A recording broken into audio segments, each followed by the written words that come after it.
គាត់ព្រោះថាពួកខ្ញុំក៏ជាកូនអ្នកមកពីតាមខេត្តដែរនៅកូនខ្សែចំការអ្នកក្រីក្រដូចគ្នាអញ្ចឹងខ្ញុំយកពីស្ថានភាពហ្នឹងថាតើគាត់ពិបាកបែបម៉េចគាត់ត្រូវការបែបម៉េចហ្នឹងហើយ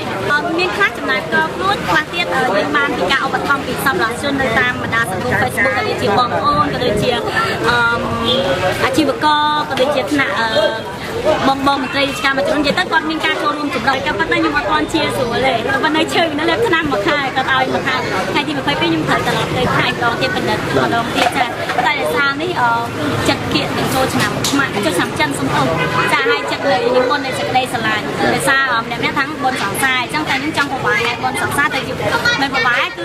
មានន័យថាបុណ្យសេចក្តីស្រឡាញ់មិនមែនសម្រាប់សង្សារគឺសម្រាប់ជាតិសម្រាប់មនុស្សទូទៅថាឪពុកម្ដាយជាមួយកូនមិត្តភ័ក្តិដូចជា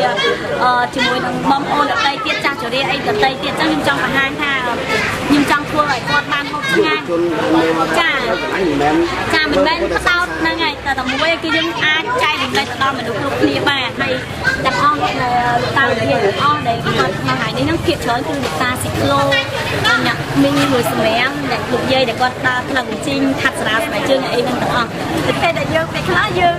នៅផ្ទះយើងញ៉ាំបាយយើងញ៉ាំអីខ្ជះខ្ជាយបោះចោលអីអញ្ចឹងណាយើងអាចគិតពីបញ្ហាហ្នឹងឯងប៉ុន្តែសម្រាប់ពួកគាត់អត់សូម្បីបាយម្ដងឈប់គាត់ធ្វើដែរគាត់ធ្វើចូលយកចូលមាត់គាត់យកចូលមាត់កូនគាត់មកអញ្ចឹងគិតមើលថាតើពួកគាត់លំបាកប៉ុន្មានហ្នឹងឯងហើយអញ្ចឹងមកខ្ញុំគិតឃើញថានិយាយទឹកចិត្តរបស់ពួកខ្ញុំដែលខ្ញុំស្រឡាញ់ខ្ញុំទៅឃើញថាគ្មានអ្នកណាមួយចង់ក្រោយបងប៉ុន្តែមិនស្ថានភាពក៏ដូចជាវាស្នាមដែលយើងកើតមកក្នុងគ្នាចឹងហើយមានអីពួកខ្ញុំមានដំណើរការជួយបានតែប៉ុណ្ណឹងអ្វីដែលពួកខ្ញុំធ្វើបានណាពួកខ្ញុំនៅតែបន្តកម្មវិធីវិស្វករគឺជាបបាក់គឺខ្ញុំមានជំនួយប៉ុណ្ណាកន្លងដែលខ្ញុំមិនចោលការងារហ្នឹងគោលបំណងខ្ញុំបើសិនជាទៅថ្ងៃមុខខ្ញុំអាចមានលទ្ធភាពខ្ញុំនឹងបាច់ជាមួយដូចបព្រាឬក៏ដូចម្ចាស់គាត់ចាស់ចាស់គាត់នឹងពឹងអត់មានពឹងអីទេក្រៅពីចុងក្រោយគាត់នឹងពឹងពីថាចាប់បានហូបឆ្ងាញ់ចាប់បានខ្លួនស្អាតហូបឆ្ងាញ់គេសួរទៅជីវិតគាត់ចុងក្រោយអញ្ចឹងខ្ញុំចង់បំពេញនៅអ្វីគាត់មានហ្នឹង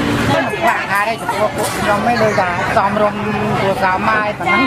ដោយសារកន្លែងយើងរៀនទូចអ៊ំនៅពេលចាំតិចហ្នឹងហើយអរគុណអ៊ំណាសុខសប្បាយជូនពរសុខសប្បាយទាំងអស់នេះកូនសាបាទឲ្យបានសុខសប្បាយអ្នកអត់អូសាចាសុខសប្បាយអូណាបាទសាធុខ្ញុំមានអីមានតែពាក្យប៉ុណ្ណឹងហើយបាទអរគុណណាស់